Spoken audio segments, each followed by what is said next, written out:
Welcome back to Rev Endurance Sports and another edition of Bike Profile.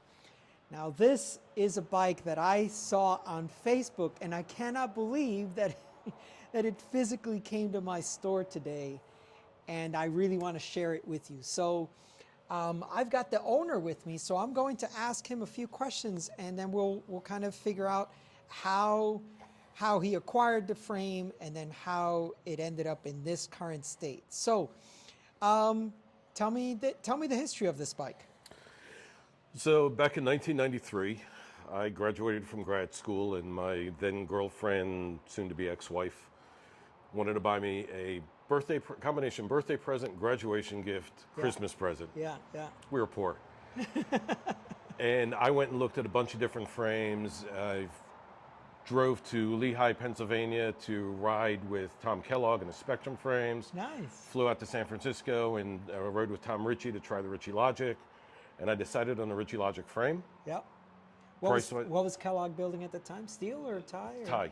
Oh, Tie Spectrum frames that ended up being too expensive for her. We didn't have the money. Yeah. Went with Ritchey Steel. Yep. I had come off of racing a Centurion Ironman. Yep. Steel frame. Another steel bike, yep. This was the most comfortable bike I've ever ridden. It was compliant and precise in everything that it did. You could have stuck a broomstick through the stem and it would have been the perfect bike to ride. Well, and that's a good segue, because the fork itself, you said you wanted custom painted to match the tail end of the bike, because it came with a red It was a fade. white to a red fade. Yeah. So, I ordered the frame from Ritchey, ordered the racing team colors. Yep.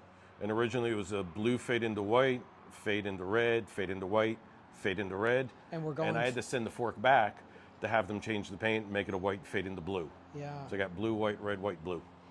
And because we've talked so much about this bike off camera, I know the answers, but I want to prompt you by the question. Okay, so you started this bike with what build? The original build, I got the frame, I built up a set of Mavic Open 4 CD rims. Yep. Campy Record group set. Yep.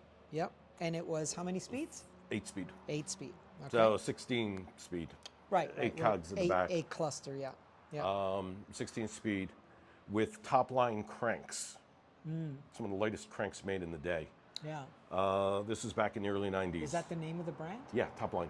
Oh, I don't know that brand. Cool. They don't exist anymore. Okay. I'm old. Yeah. That's what it comes down to. Yeah. So 93. 1993 with a Synchros titanium seat post. Yeah. And a Synchros stem. Yeah. So this Synchros seat post, when we were doing your bike fit, and I took this out to just to put some fresh grease on there. God, it just felt super light. Titanium seat post. Yeah. Couldn't get lighter in the day. Yeah. I moved from Philadelphia to Seattle. Yeah. And was faced with real mountains for the first time. Yeah. I switched from 2 chainring Campy Record to Campy's Racing Triple. Okay. That sat on the bike for 20 years. Oh dear. Okay. Good. Which was good. You don't have commitment issues. I don't have. Well, you've had this bike since '93, and you kept the triple on there for 20 years. I really don't have commitment issues. Because the compact crank was. It wasn't out at the time. Oh, okay, but it would have been during that time frame anyway. This was 1996. Okay, 96. Yeah, probably early or late 90s, early 2000s. The compact. That's when cranks. compact cranks first came out. Yeah, they killed the triple. The triple's great for a lot of purposes. Yeah, and that's only because the clusters were so small at the time. Yes. So you needed the triple. In 2020, it's since moved a number of times, but ended up in Florida. Yeah. Flat. Yes. I mean, the only rides you get are the overpasses over major roads or highways. Bridges and stuff, yeah. Yeah. So during COVID in 2020, I decided time for a refresh. I picked up SRAM Red 22. I got the Zip 101s, changed the whole drivetrain. Yep. Cockpit stays the same. Yep. And that's where this bike is today. So the red 22, 11 cogs in the back, Yeah. compact crankset, 3450 up front. Yes, yes. It's an 11 by 32 in the back. And we had a little discussion earlier as well about the pedals. How you had what, toe clips at first? when you I got this started, bike? no. Okay, When I got this bike, I just transferred my speed plays over okay. from my Centurion Ironman. Yeah, I started racing with toe clips, that's where the toe leather clip story straps, came and from. Yeah. cleats. You had cleats on the shoe that fit in the back of the pedal. Yeah. And No, then, this, when I did the rebuild, I decided to try look pedals again. Yep. Because I started racing looks when looks first came out. yeah. I rode those for a couple of years, decided I really don't like looks. And I went back to speed plays 3 months ago. Yeah, yeah. Cool. Okay, so that explains the pedals, the crankset, the cluster in the back. That looks like what, 1132? It's an 1132. Yeah, yeah. So we have 1132. Those SRAM red derailleurs. Luckily, they got the So, cage long enough. That's a Y-Fly derailleur. That's why. Okay. Yeah, because with the longer type cages, then you could ride 32s and maybe even a 34. I can put a 36 on there. Oh, nice, a Yeah. 36. Which, depending on where you're riding in LA, you're going to need it. Yeah. There's a lot of I was thinking of switching the steep cog set out to streets. 36. Oh, there was another thing you mentioned earlier when we were inside. The new Logics don't have this right here where it says Road Logic. Yeah. So back in the day, Yeah? Ritchey made two versions of the Logic frame. Yes. The Road Logic, all Tanguay Prestige tubing. Yep. The frame was put together in Japan. Okay. So it was TIG welded in Japan. Yep. There was a Road Classic. Actually, it's not a version of a Logic. It was a different frame. It was a Road Classic. Okay. Same exact geometry, same exact tubing. But Tanguay would send the tubing to Ritchey in Palo Alto, and he would fillet braze it by hand. Yeah. So you essentially got a hand-built frame from Tom. Yeah. Yeah. Nice. Doesn't do that anymore. All of it is Tanguay and TIG welded in Japan. And just for fun, I do want to shoot the chain stays and seat stays on this. These are 25 tires now, and we talked about on. Well, actually, let's tell the viewers this as well, that we're thinking. This frame should be able to hold 30 millimeter tires. Oh, it should. Okay. Yeah.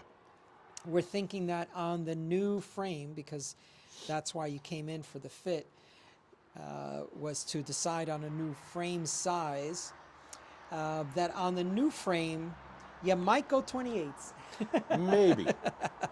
Because you're a 25 tire, old school kind of guy. So yeah, we have some fitting opportunities and some things to do on the new bike. We're probably still going to do zero. We're going to try to center out the saddle, some other things. But there was another thing I wanted to ask you about this original, not the original build, but just how this thing came together. Oh, by the way,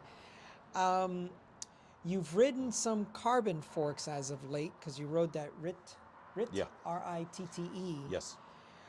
Now it was disc, Disc brake. so it's a different setup. How do you feel about not riding this steel fork anymore? I don't know. Yeah. At one point in time in the mid-90s, I was thinking about replacing that fork Yeah. with a Ritchey carbon fork. Yes. I didn't like the carbon fork with the 1-inch steer tube. Yes. And I'd ridden carbon forks when they first came out that always broke and everything else. That was Yeah. always in the back of my mind. It was the time that you mentioned earlier, Yeah. right? Yeah. They used to snap like anything. Yeah. So I decided to keep the steel fork. How I'm going to feel about riding a carbon fork, Yeah. I don't know. We'll see. We'll see. Yeah. I mean, I have steel forks in the shop. I've shown you my fixed gear and my Tomasini. I really love the ride of them, but it's counter to what you mentioned just a little while ago, that you said you're a weight weenie. Yes. So the carbon fork will be much, much lighter. will help get this general build down. So this bike, as is, sits at 18.1 pounds. Yeah, nice, nice, and you know that I'm hoping goes. my new build is lighter. Yeah, well, that goes counter to what a lot of people will say about steel bikes. Oh, they're so heavy. They're this, they're that. And it's like they really aren't. No. They're not. I mean, they're proportionally heavier than carbon frames, but if you start looking at disc brake bikes, they're not that much lighter than this, and many are heavier. Yeah. And you got to spend a lot to get them lighter. You got to spend a lot to get them lighter. You don't need discs for the street. No. I mean, I've been riding for decades. I've ridden mountains in the rain, come downhill in the rain.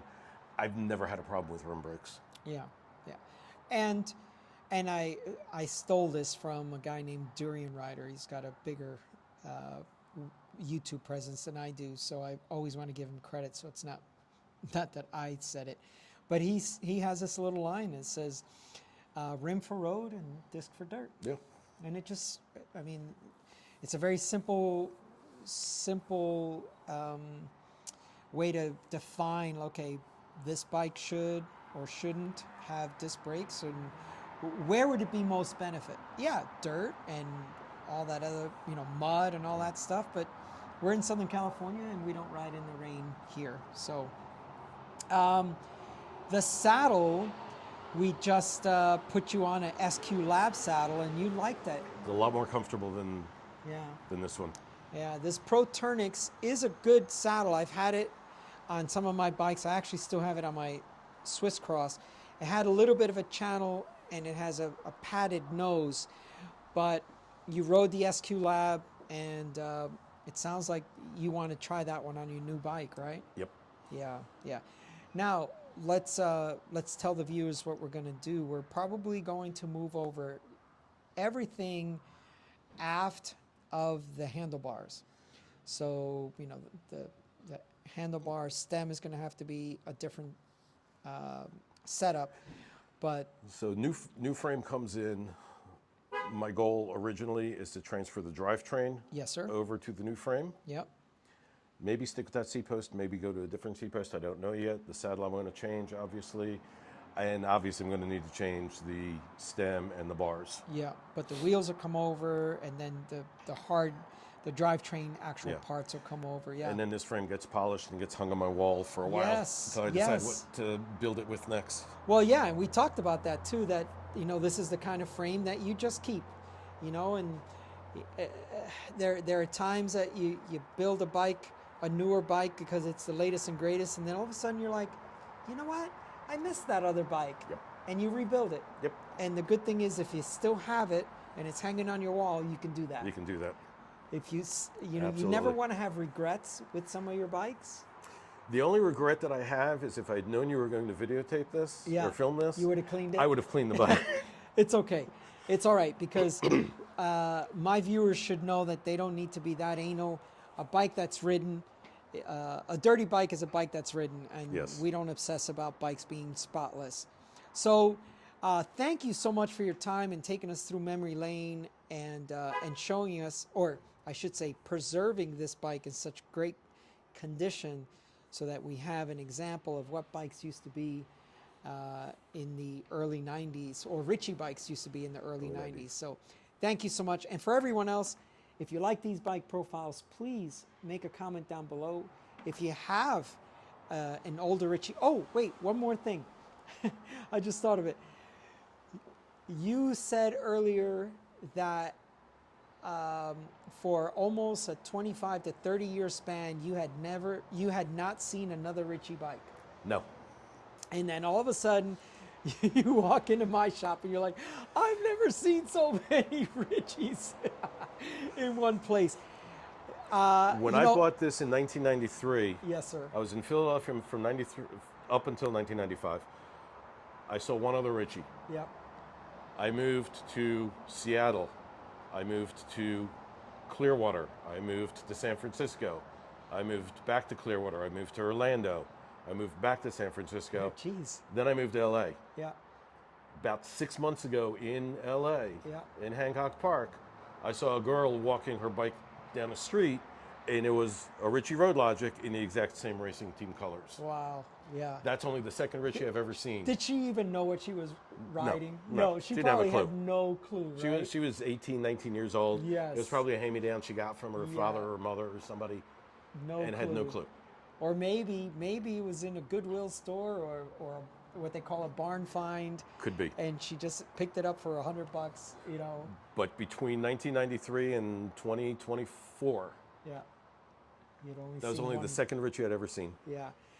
And that just goes to the point that I've been making for so long, that these bikes are very, very exclusive, and they are in very, very small production runs. Okay, anyway, just thought that would be a nice little story to end with. Thank you all for watching. Please like and subscribe, and we'll see you up the road.